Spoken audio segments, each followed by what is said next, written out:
Saying Good 30 night. seconds Good countdown. night, good night.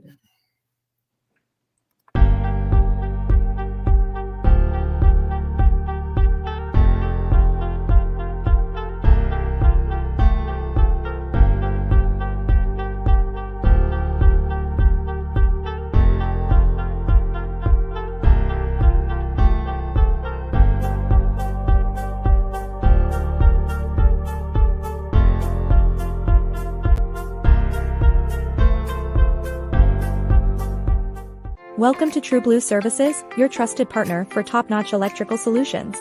At True Blue, we pride ourselves on quality and reliability. With a 4-year warranty, you can rest easy knowing your electrical needs are in expert hands. Electrical vehicle charging stations, we're certified for Tesla and ChargePoint, installing thousands from top brands like Loop and Clipper Creek. Call 404-372-1916 or visit www.trueblueservicesga.com. Use promo code TRUE62.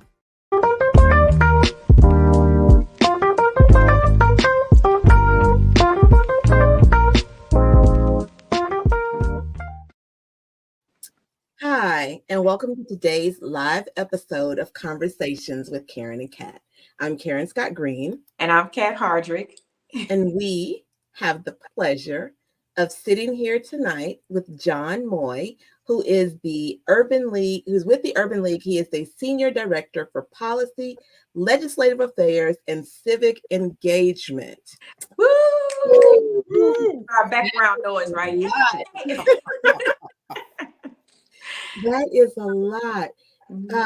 John, thank you for being here. You gave us some homework. Yes. Where we were looking at the state of Black Georgia, which was authored by the Urban League. Yes. And I'm dumbfounded because I learned some things that I didn't know about the state of Black Georgia.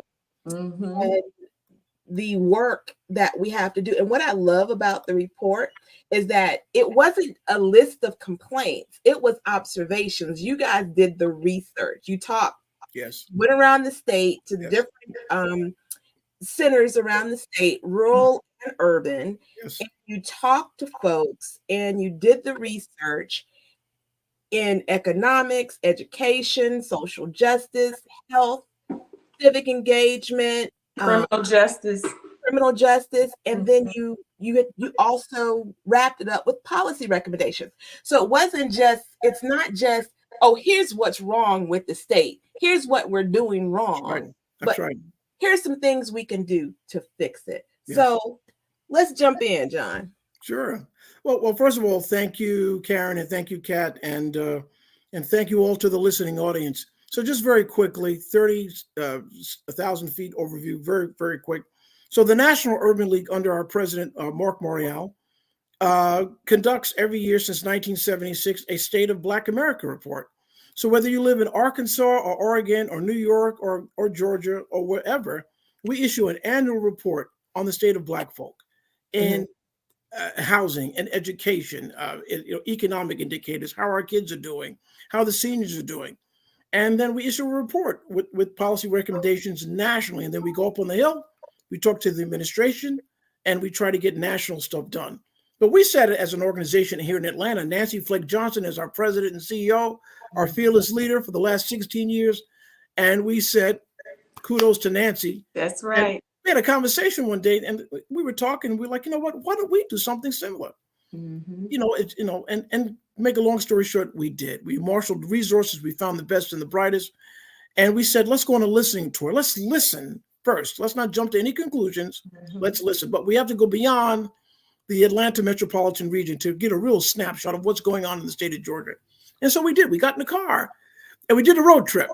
We went to Macon and Augusta and Albany and Savannah and Columbus. And we met with HBCU presidents and Title I schools and district attorneys and members of Congress and hospital presidents and rural farmers. And we walked out to really get a snapshot. And then when we came back to Atlanta, we compiled this information and we dropped it last year at the state legislature, this time last year on the state of Black Georgia. And the the numbers were just staggering. I mean, here's the good news. We said going out, and if Nancy was on, she'd say the same thing. We said, listen, it's not going to be a doom and gloom report. Right. Okay? Because if you look at where we were, where we've been in the history of the Republic, in the history of this Republic, and where we are now, obviously, we have made quantum leaps. We came over in chains. That's factual. We freed ourselves with a little war. We created schools, created churches, and schools, and we did. We got through Jim Crow and segregation, and we changed the world with a pastor from Atlanta. We changed the world, and whether it's in South Africa, not African Americans, we have changed the world. Our culture reverberates worldwide. Correct. But some of us are doing okay, and guess what? Some of us are still struggling in this state, in the number one place to do business. If I hear that anymore, I'm going to go crazy. Yeah. So I'll be quiet. And I'll turn it back. No, because while it is a great place to do business, one of the things that the report pointed out is that Black businesses, Black-owned businesses do not fare well, have not been faring well. Karen, don't you get me started. Listen, no, we need to get you started. No, you're going to get me started because here we go. Paper, honey. They need to in the state of Georgia, I mean, I'm talking about your dollars, not mine, and mine included. You have an annual budget that exceeds, I believe about $40 billion in procurement. So we buy everything in the state. Am I right? Pens, paper, police cars, you name it, A to Z, soup to nuts, the state purchases it. Right. And the state, by their own admission, the state conducted a disparity study. Now, this is what federal dollars, because, if you receive federal money, most states do for roads and bridges and stuff. The federal government has something called a DBE program. That's for disadvantaged business enterprises. Yes. So with the federal money that the state receives, 1%, with the federal money that the state receives, 1% by their own admission goes to DBE businesses. And guess what? There's no MBE program in the state of Georgia. Zip, zero, zilch, nada, nunca. As I used to say when I was a kid, nothing. Nada. Okay? And I'm like, what? And so, bill after bill after bill, because you can't get this stuff out of, if you can't get a hearing for the bill, you can't get out of committee. It's DOA, it's dead on arrival. So here we are, and we're going to have a transportation summit this year, talking about the federal money that's coming down the pike. I mean, Joe Biden just changed the world. We have the biggest infrastructure program since Dwight David Eisenhower in the 50s. How much of it is it going to go to folks that look like us? That's just as taxpayers. Right. Well, I don't want to get on that soapbox, but we've been talking about it over and over and over again. How can you build generational wealth? I mean, don't tell me that big business, Boeing has contracts with the United States of America, don't they? I'm talking about Boeing. I'm talking about big companies, right? I mean, the United States government purchases everything, right? They have to. They don't manufacture, airplanes and stuff like that. But so in some ways, we're locked out of procurement. And some folks want to hear it, and some folks don't want to hear it. And some people, oh yeah, we're with you. But at the end of the day, it has to be. It cannot be that how can it be in a state that a third of the state are people of color? That's just Black folks. That's not Latinos. That's not Asians. That's not women. And there's no procurement opportunities to do business with the state in which you live and in which you pay taxes. I don't get that. I just don't get it. Can you do me a favor, since you're dropping stats? Can you go by the categories in which your study, the league study, was conducted on, and just drop a few facts per category from the health crisis or health, social justice, criminal justice, education? Just drop a few facts. You've already mentioned a little bit about education and as it pertains to Black people, how their reading level, their percentage of their reading level, how many are actually reading at grade level. Can you speak to those numbers and let people know? Because I believe if people can put matrix and money to the problem, it'll wake us up instead of just like little sound bites that does not provide, qualitative. I agree. So let's just start if we can. I'm looking at the report as I talk to you. So what Nancy said, listen, we went by region. Okay, so let's just take a look at the regions. And outside of the city of Atlanta, let's just talk about regions. So I'm assuming you have a very broad audience. Yes. And so let's just take a look at some of the regions here. So, for example, we took a look at Black folks, that are incarcerated,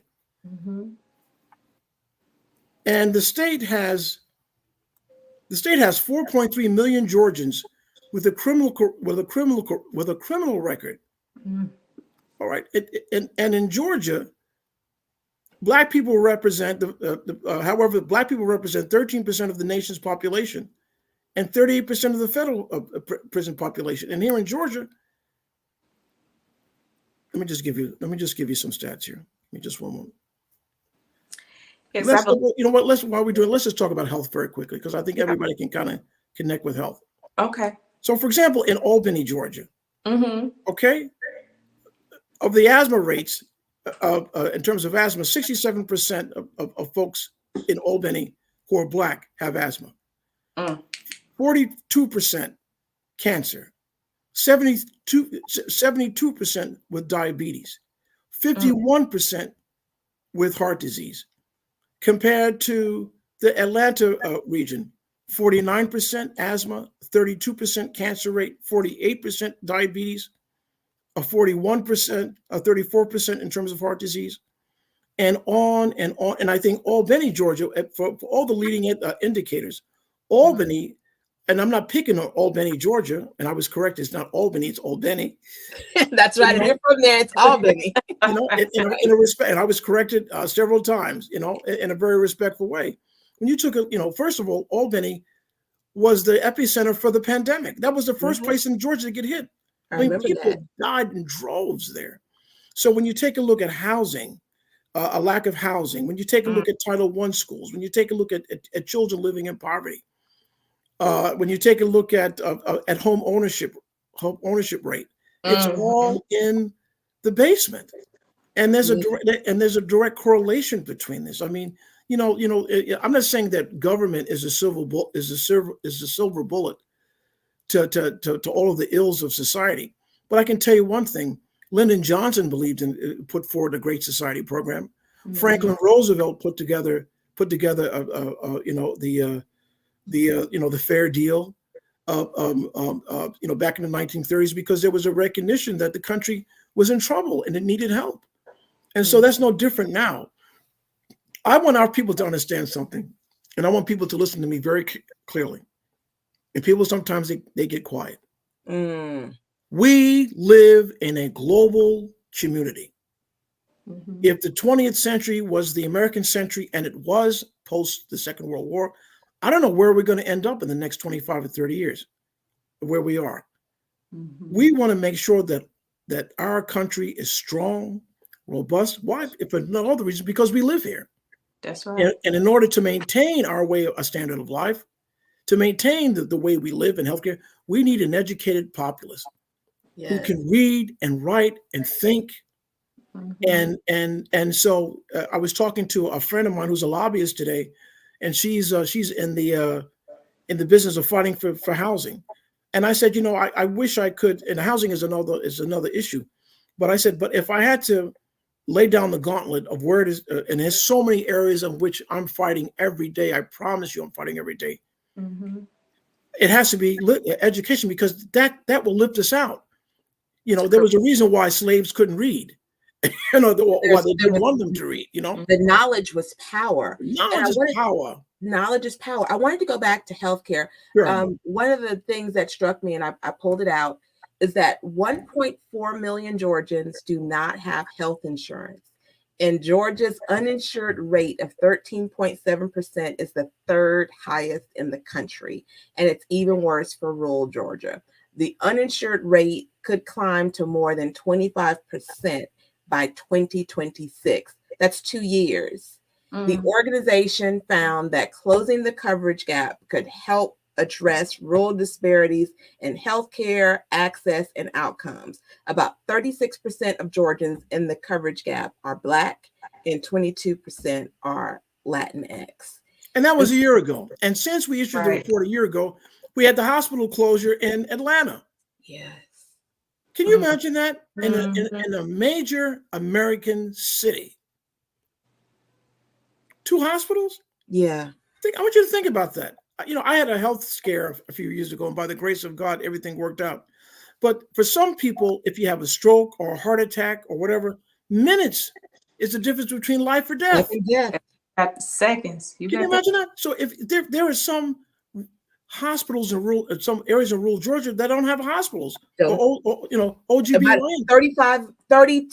30 minutes or more away to the next hospital. You're done. Yeah. You're done. When we met with the commissioner in Augusta, so help me God, I kid you not. I said, Commissioner, say it again. He said, John, we only have 5 ambulances for the city. I couldn't believe it. I said, how many? He said 5. Did you say Augusta? And Augusta's a mid-sized city. That's what he said. Limited. So if they were to have a catastrophic event, if they were to have a car accident, a multi-car car accident. I don't know how I don't even get it. I have family that live there. It's staggering when you know this stuff and you see it firsthand. And it's hard to sleep at night. I'll be candid with you, because when you know that you know, and just in terms of hospitals, in terms of rural Georgia, you know, a huge population of Black folks still live in rural Georgia. Yes. Everybody didn't leave. Yeah. Everybody didn't go to Chicago or Detroit or New York or California. A lot of people stayed, generationally stayed, you know. And but they're not, but because we lack political power, I'm not here to talk about Democrats or Republicans. I'm just talking about Black folks. Black folks, the power to vote. I don't want to get myself in trouble, so let me maybe back away from that. I'll say it. We understand. Okay.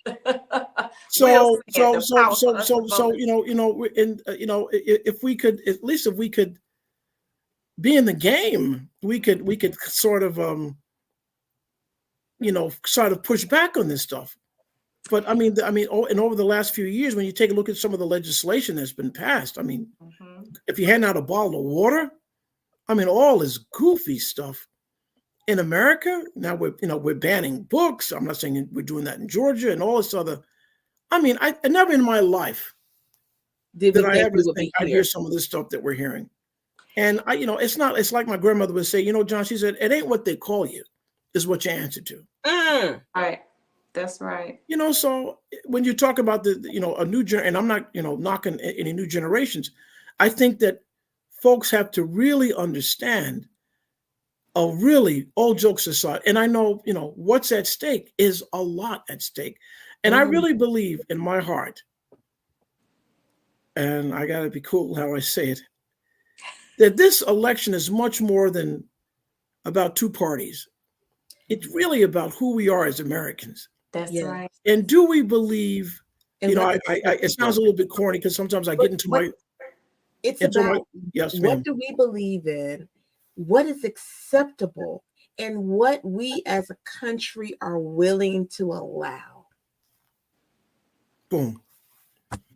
I'm a little on the nerdy side. That's what my wife says, but that's fine. I'm glad she likes nerds. And so, I love the story. I believe it's 1789 or 1787. It's in Pennsylvania. They've just finished up with the Constitutional Convention, and Benjamin Franklin, he's leaving. It's in the fall. I believe it's in September, and he's getting in his carriage and he's leaving. And some lady asked him, they said, Dr. Franklin, because they're done. He's going home. They say, well, what do we have? Do we have a monarchy or a republic? And Benjamin Franklin says, a republic, if we can keep it. If we can keep it. And so, my dad, and he's gone now, but we used to have these classic debates, and he was a man of his time, and he had some serious issues with the way things are or were. And I used to say, And I think he thought I drank the Kool-Aid. I did not. But I would say, you know, Dad, I said, let me ask you a question. And I said, if America went bye-bye today, if the flags were lowered on every corner of the earth, and it was the republic as we know it was gone, who, Dad? The Chinese? I have nothing against the Chinese. The Russians? I have nothing against the Russians. Who, Dad? Who? With the same, who, Dad? And despite all of the knocks that we've taken as African Americans, and we've taken a lot of knocks, okay? But we believed in a more perfect union. We believed in the virtues of democracy. That transcends party. It's a universal declaration of the human experience that everybody has the right to be free. Yes. We as African, even when we were in change, we've always had that hope. Always. Even when this country did not consider our ancestors as full human beings, we have always believed in the ideals of America. Always. Which is universal. Going back to the War of Independence. That's right. Black folks of African descent have fought in every war that this country has had. Amen. Every war. Every war. And volunteered, not always drafted, volunteered, because there was a time when they didn't draft us. We volunteered for wars because we wanted America to be better. We want America to live up to her promises. And Dr. King talked about that. You know, and I often think about Frederick Douglass. You know, I hear myself. You know, what does America mean to me? When he wrote that in on the 100th anniversary of America. What is the 4th of July to the Negro? What is the 4th of July? You know, to the Negro. Absolutely, you know. And so, you know, we have a rich history in this country, and we have to understand who we are and where we are. As Americans, particularly as African Americans, and we can't walk away from that. We cannot do that because what's at stake is your kids and my grandchildren and the future. So, you know, the state of Black Georgia took a lot out of the Urban League. I think Nancy and I were exhausted for about 6 months. But you did good work, and we got to get this information out here. I want to add before we get too far. I'm rubbing my forehead. I think one thing for me is not only do we have to realize that it's our dreams and hopes and our actions to prove that we want to have social, economic, and environmental justice and be treated like a human being, we also need to realize that as we walk this path, there are people who don't want that to happen. So we can't continue to act, don't negate that, because I feel like the fight that we're fighting, those of us that are in the realm and doing the work to make sure that we have justice all across the board, it falls on people's ears who is just like, no, we good. I got a little something. I'm all right. But it's more than just you, because that can be taken away from you like that. In a nanosecond. I mean, you had Roe v. Wade, rightly or wrongly. I'm not going to wade into that. Sure. But the fact that for 50 years, and you mean overnight, that's gone? You had affirmative action in this country for 40 feet, and overnight, that's it, it's gone. So don't tell me that, you know. And then if you say, what is it? Lord Jesus, about school segregation. Yeah.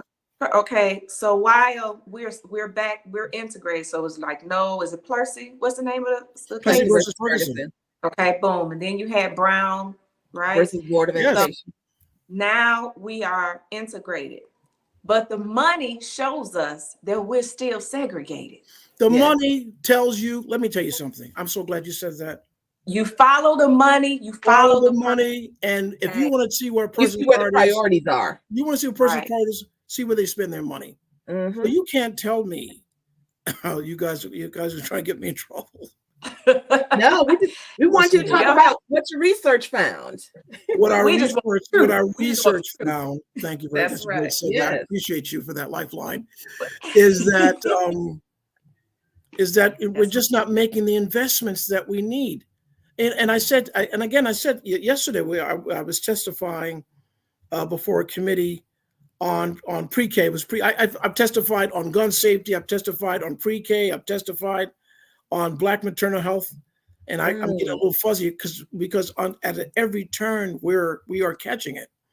But you know, we're just not putting the resources where we need. And as I said to some folks today, I had a pretty good meeting today with some folks, and I said, listen, I said, you know, it's a win-win for everybody. For every dollar you spend for PK, I mean, you know, why do we have to spend, you know, these inordinate amount of money on the back end when we can spend real investments on the front? I'd rather see kids graduate from high school and graduate from college and go to trade school or college or whatever. You know, home ownership, you know, that it's a win-win for everybody.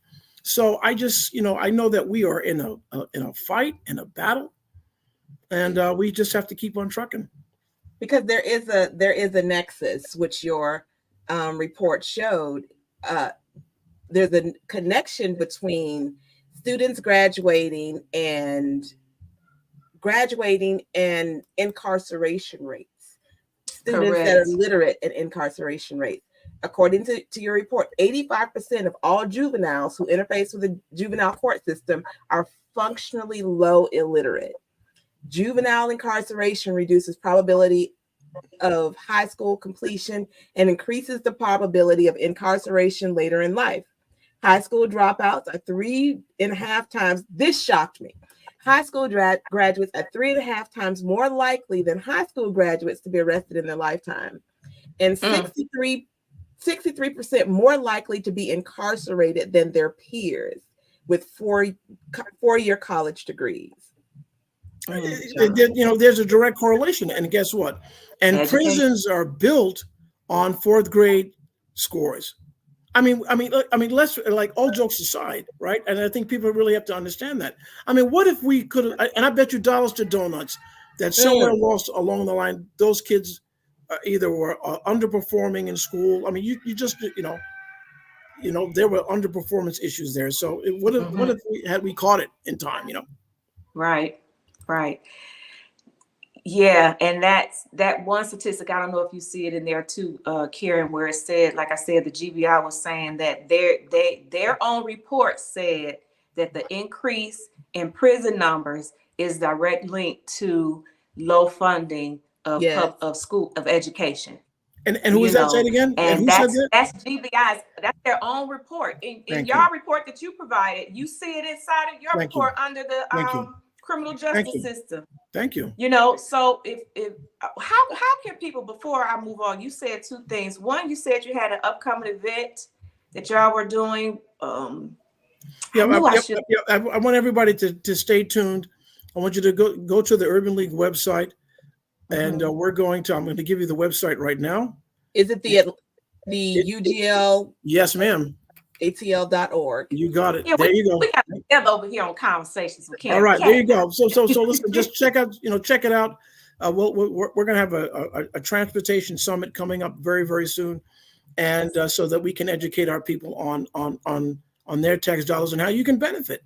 Now, I think somebody was talking about EV charging stations. I mean, it's going to revolutionize the way things are done, whether it's the CHIPS Act, the CHIPS Act, or broadband that's being expanded in Georgia, EV charging stations in Georgia. So good stuff. A lot of good stuff is coming down the pike. But stay tuned. Okay. That's good to know. The other thing I want to mention is, how can people get involved with these initiatives and be a part of your next report? Oh boy, that's a great question. Wow, that's a great question. You know what I would say? Join the Urban League. Listen, I'll give you my email address is public. It's jmoye, JMOYE @ulgatl.org. That's jmoye, JMOYE @ulgatl.org. Send me a text message. I mean, send me an email. And I trust me, I can assure you, we have plenty of work to do. We'll put you to work. All right. That is JMOYE @ulgatl.org. Yes, ma'am. .org.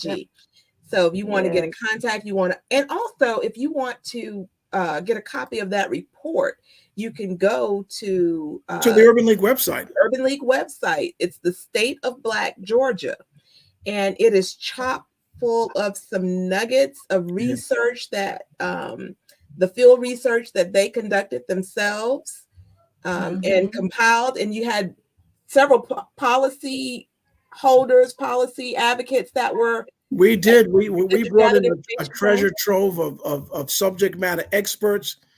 Everything from Dr. Michelle Nelson talking about healthcare disparities to folks talking about education. So it's a real plethora, a real treasure trove of information from some of the smartest people certainly around the state. And the last thing I would say is that the cavalry ain't coming. We are the talented 10th. We're going to save ourselves and save our people by the grace of God and with a lot of prayer. And we are it. So don't give up. Continue. John, one of the things that I did want us to talk about, or wanted you to expand on, is that you talk about this digital divide. Like, there are some areas of this state that are digital deserts. And so households that don't have internet don't have computers. Can you talk about that a little bit? Sure.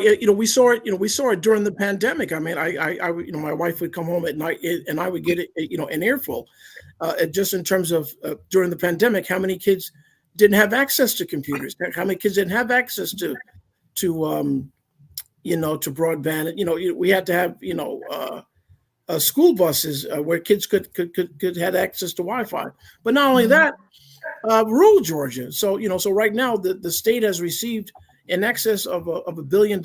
They've created an organization to expand a broadband throughout our state to make sure that all of our schools and all of our folks are connected. It's an issue. I mean, in this day and age, listen, look, this is the most powerful thing that you have. Yeah. This is for what this is a computer. This is a major power thing in your hand. But we want to make sure that our folks are getting connected. So I would just say, stay tuned to where the state is in terms of broadband.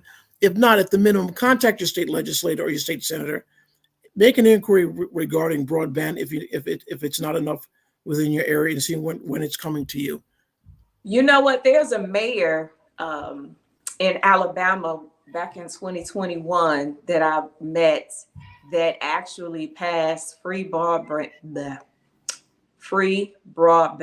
to the citizens of that city. And they had a partnership with the other, the cable companies and whatnot, and they were able to make that happen. And I'm sure if you really wanted to make stuff happen, that's all you got to do is look around, because as my grandmother would say, there's nothing new under the sun, right?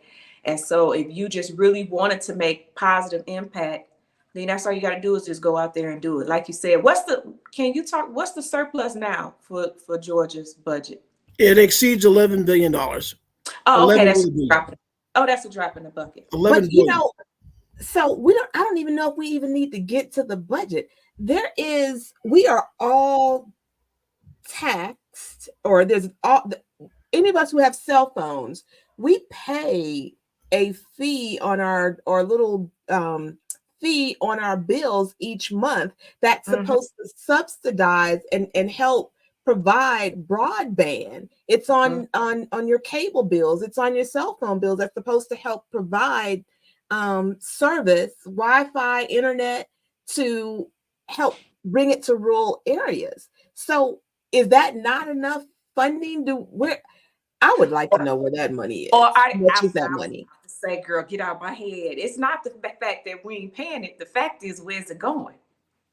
Well, listen, there are decisions right now. You have about 200 people at the state legislature that are making decisions about where the money's going to go. And Tip O'Neill used to be the former Speaker of the House for the House of Representatives, and Tip would say, all politics is local. You have to go to your school board meeting. I always ask people straight up, forget about the big stuff.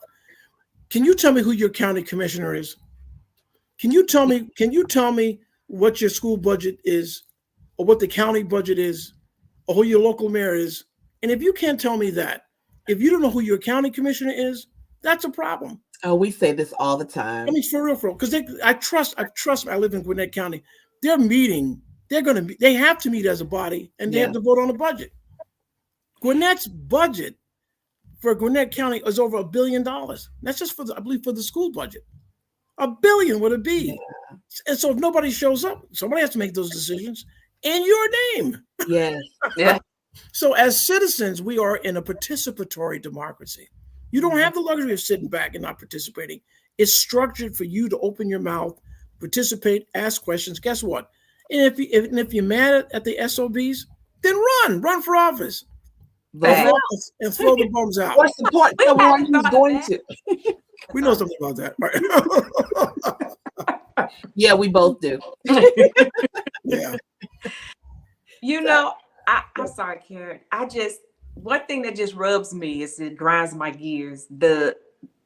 I feel like it is intentional to keep us plugged into the matrix, for lack of a better term, so that we don't show up to these meetings, so we don't voice our opinions. You have meetings at times that people can't make it because we are experiencing economic disparities, that we can't miss our job. Yes. We don't have transportation to get us home or to get our kids. Oh, our kids can't go to pre-K or early learning or after school care. So who's going to take care of the baby while we're trying to go to all these meetings, right? So it's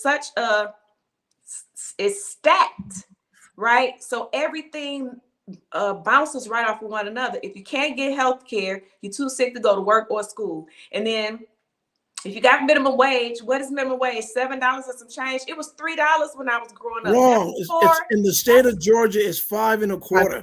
Yep, it's in that report. Yeah, I was surprised when I read that because I thought we can't even get a hearing for the bill. Listen to me. Right now, there's a bill. Dewey McLean in Gwinnett County has introduced this bill for the last few years, just to raise it to $15. Yeah, and to stagger it. I'm not even talking about $20. Okay. Well, and $15 full time, because we have people who are getting $15 an hour and they only make part-time hours, so they still get minimum wage. Of course, listen, and then get this, and then here's the kicker. An apartment is what, $1,500, $1,800, $2,000 a month? Try more like $2,000, $2,500. Okay. And if that's 400 square feet, it might be $1,300. Okay. Right. So at that. That's the reason why we have a growing homeless population. I mean, let's be clear about that. Oh, and here's another one, because I testified this week on trying to reestablish rent regulations, in Georgia. So if you're not educated, that's where we began, and you're caught up sort of in a dead end, low paying job, and you're unable to meet your obligations, and you can't live. And then on top of that, the landlords are doing whatever they want to do. So let me ask you this. I could kind of see sort of how you could have sort of high rents in the Atlanta metropolitan region, just based on supply and demand and the growing population. But how can you have an apartment in Macon or Albany at $2,000 a month? How can that be? Yeah. How can that be? We have some where I live. But he's talking about Macon and I understand, but where the jobs, there's nothing for them. You're talking about a desert. Right. And I'm not putting those areas down. It's not the same economic engines. It's just and there's no, I was saying to somebody today, literally had this conversation today, where is the push to advocate, so for example, if you ever go to Virginia, what's the tagline? Virginia is for lovers. Yeah. Or if you go to New York, I love New York campaign. Well, what about Georgia? Savannah, I've never seen one advertisement on television about come to Savannah. I've never seen one advertisement. Columbus is a beautiful city. Come to Columbus. Come to Albany. Come to Macon. I don't see where they're really ginning up. Really talking about Georgia's a beautiful state, and some of these regions really need an economic development plan for these areas, or you're going to continue to see this mass exodus of people leaving rural Georgia, and the ones who are left behind who can't go, they're going to be it's more misery to come. And they'll be left with service industry type jobs. Absolutely. And that's fine. You just can't support and sustain a family. It's unsustainable. It can't. And let me tell you something, with AI, I could talk to you all forever. what we know about AI in terms of the year 2030, and that's only what, 6 years away. Look at now, it's a game changer now. It's a game, and so with that, so for those people who are just hanging on to menial jobs, not in a mean way, the tsunami is coming. They're going to be replaced. Done. It's over. Yeah. It's over.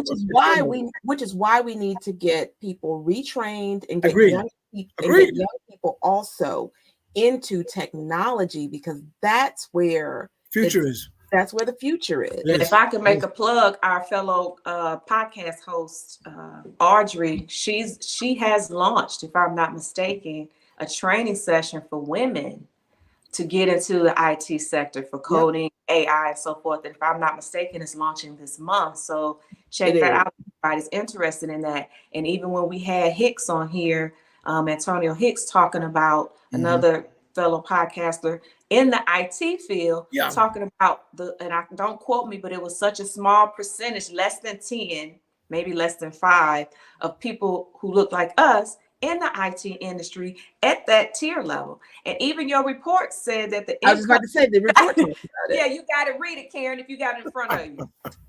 Because that report, so the report says up to, I think, from the 70s to $300,000 that you earn in that industry, and that's an industry that we do not represent. It's so many industries, like Karen and I trying to put and our producers, look, we big time. Our producers, I love the show, by the way. They're trying to put together, we're trying to put together a show for air traffic mechanics, or the fields that generations are aging out. Yes. And our younger folks, because it's not sexy or romantic, or it's not like an influencer or what have you, these are jobs that are going to have empty spaces. Accounting, my friend in accounting, they're looking for accountants. Like, these are jobs that are skill sets that are needed. Teachers, nurses, there's a doctor shortage in this country. If they're really serious about filling these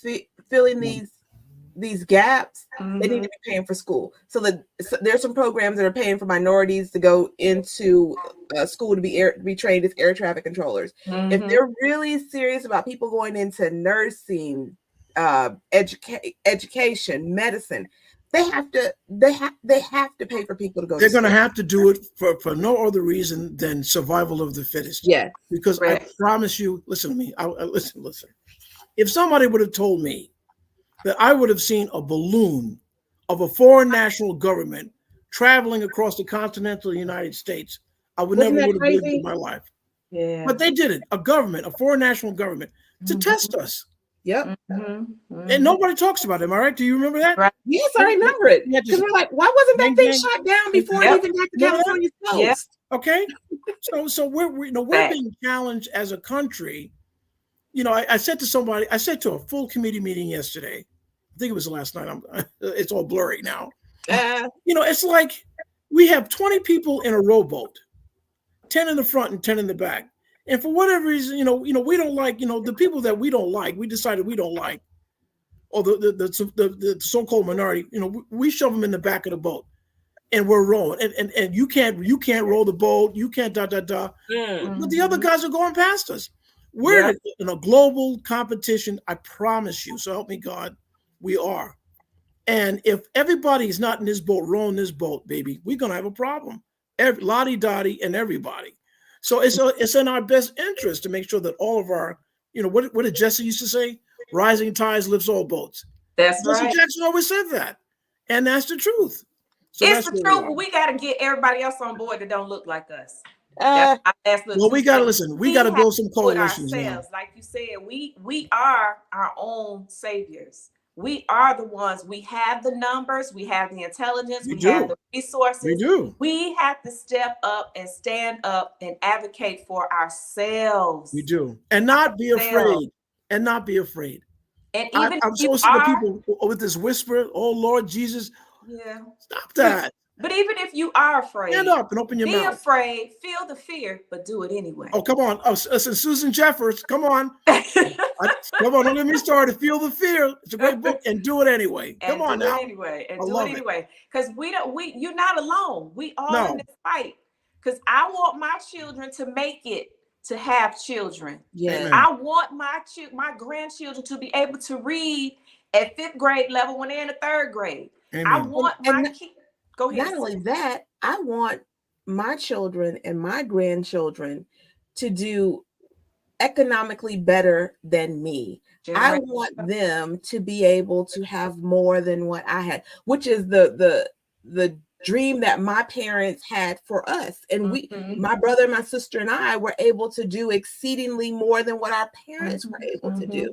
And I want the generations under me to be able to have that same access and opportunity. Absolutely. And, and unless there's a shift, we're losing ground. There's we lost more home ownership during that 2008. If you remember with President Clinton, we had gained tremendous amount of home ownership during the Clinton administration. Yes. And by the time that recession was over with Barack Obama, through no fault of his own, we had eroded all of those gains in terms of home ownership, and that leads to generational wealth. Ask the Bush family. Ask the Kennedy family. Ask the Rockefellers. Am I right or wrong? That's the truth. Because for a lot of our families, your house will be the only thing that you have left to give to your children. Come on. For a lot of us. For a lot of us. And that's okay. Which takes us back to education. Yes. Because and the power to advocate for yourself and partnering with organizations like yours, like Gwinnett Stop, like listening to our podcast where we're bringing down the hard truths about things that people don't want to talk about. You have to align yourself and get connected so you can start advocating. Start going to your local meetings. Go wherever city you live in. Go to that city's website. Find out when their meetings are. Make it a plan, even if you can do it the next month. They happen every month. Same time, same place. Same back channel. Same back channel. That's right. Facts. So if you stay tuned to a radio station that you like to, get down with it, make a plan and put it on your calendar to go start learning about some things so you could add value to the conversation and be able to advocate for yourself and your family and the rest of us. And then take your information, go into a voting booth and vote. If Barack was on here, Barack would say, the president would say, don't get mad, vote. That's right. With your take action. Don't just get mad. Yes. Take action. Amen. Take action. That's right. And so let that anger catapult you. Boom. Yes. And so we've had a Facebook user who was saying great advice when we were talking earlier. And then we were talking about we have to get involved. The Facebook user said we do. Thank you. Thank you. But again, the reason why I really, you dropped some wisdom. The Urban League dropped some wisdom in this report, the status of Black Georgia. But again, you didn't just say, here's the problem. You came up with recommendations for the Georgia legislature. How receptive? So, how receptive were they to your policy recommendations? It depends on who you were talking to. Okay. What? That's fair, I guess. Okay. Did you get I can tell you one thing. over 50%? I can tell you that the Georgia Legislative Black Caucus was very receptive. Okay. With open arms. And I mean that in a respectful way. They were supportive, because those are our people, right? Mm-hmm. But we have to build coalitions beyond the Georgia Legislative Black Caucus because we need more numbers to get this stuff over the finish line. So when you say numbers, you need more advocates? Well, we need we need more numbers, in terms of legislation. For example, on the minimum wage legislation that Representative Dewey McClain introduced, could never get a hearing on it. On the bill that Roger Bruce in Atlanta passed in terms of trying to put together, get a minority business enterprise program, could never get a hearing on it. I mean, it goes on. We have a bill right now. It's a Senate Bill 125. Senator Donzella James has introduced a bill to reestablish rent regulations in the state of Georgia. It would be nice if we can get a hearing on it. So right now I'm at the state capitol now fighting for rent regulation, fighting to get the minimum wage rates, for making sure that we get a gun safety law right now, trying to make sure that, our kids have access to kindergarten, fighting right now to see if perhaps we can expand Medicaid in their state. I mean, on and on and on. So you have to, we're going to we have a legislative policy agenda at the Urban League with the bills that we support. We're going to publish that. You should see that on the website pretty soon. Okay. And so stay tuned for it. And that'll tell you what bills we are supporting. Thanks. We will make sure, but I know from this status of Black Georgia that you published, the Urban League wanted to see investment in data infrastructure, a commitment to address racial disparities, and to end Georgia's inhumane reliance on state and local revenue sources, meaning using bail as a means to fund their government, using fines and court fees. Yeah, I mean, you have to understand, in certain parts of the state, like in many other parts, and it's not just Georgia. I mean, correctional facilities. I mean, that's an economic engine. Yeah. I mean, people get, there's jobs in procurement. A prison is almost like a hospital. Think about everything that you need to support a facility. That's a lot of jobs, a lot of procurement, a lot of this, a lot of that. Doctors, nurses, physicians, lawyers, this and that, police, corrections officers, and other stuff that we can't even fathom to support that. So that's a generator, but it's regressive, right? I mean, we need it. Don't get me wrong. We need public safety. So let's be clear on that. We do. Absolutely. And we are not advocating that there should not be a justice system. I work in the justice system. We need justice and safety. We do. Yes. Thank you. If something goes wrong, I'm picking up and I'm calling the police department. Don't help me, absolutely. But what I'm saying is that we have to sort of diversify. There has to be other engines to drive these economies, and we just can't rely on that. Absolutely. In those particular communities. Love it. Yep. So, do you have any parting words? I got to ask the last question that we always do, Mr. Moye. Yes, ma'am. What is it that you do with all this work, all these days you go to the Capitol and you're fighting for us, and I appreciate it. We love that you're doing that. But what do you do, your number one self-care remedy? Because we believe in mental wellness, and we always want to leave people with a tip and inspiration on taking care of their own mental wellness. So what do you do? I get on a plane. I go to Hartsfield Jackson. I get on a plane. I fly about less than 2 hours to New York City, and I go out and I visit my grandchildren on Long Island. And that is therapeutic for me. I'm sure it is. I know that's right. I know that's right. As they are bringing you joy. They are. Lovely. Two beautiful and keeping boys. you in shape. I know they bring you around. How old are they? Levi is 4, and Soren James is 1 year old. And I promise you, they're the handsomest boys. And, unbelievable. Of course, I'm pop, so I got to say that. But, okay, right. They really love are it. Good stuff. So I absolutely love it. The time with family. You guys have been great. You guys are, listen, all jokes aside, I thank you all for what you do. It's needed. And your voice, I don't care if you guys reach 2 people, but it's powerful, and it's a powerful platform. So thank you all for what you do. I hope you'll invite me back. I'd love to come back. We will, because I want to hear about after this legislative session, who you were able to reach and whose ear were you able to bend to get your legislative ideas, and priorities out there. You know what I've learned? Here's what I've learned too. That sometimes we go into our silos, and you have to, in order to get things done, you have to talk to everybody. And, and sometimes I know there's a lot of noise from every different direction, but sometimes if you can get somebody, it's hard to hate somebody when you know them. It's hard to hate somebody if you break bread with them and you swap stories about your kids and your grandkids and your children and your wife. It's hard to hate them. It's hard, because at the end of the day, we all want the same thing, don't we? Yes. We want our kids to be safe. We want our families to be loved. We want to have incomes. We want to go to school. We all want the same thing. And sometimes it's compromise. We have to bend to give and bend.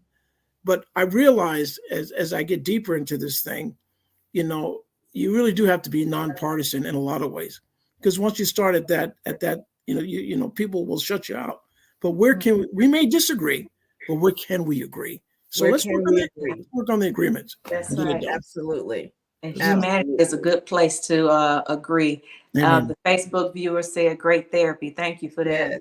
Appreciate we are all about that. Was talking. Being with the grandkids is great therapy. Yeah. I actually replied. Being with the grandbabies is great therapy. It is, and then you get to give them back. You say bye. I was like, "Dad, you're leaving. Love you.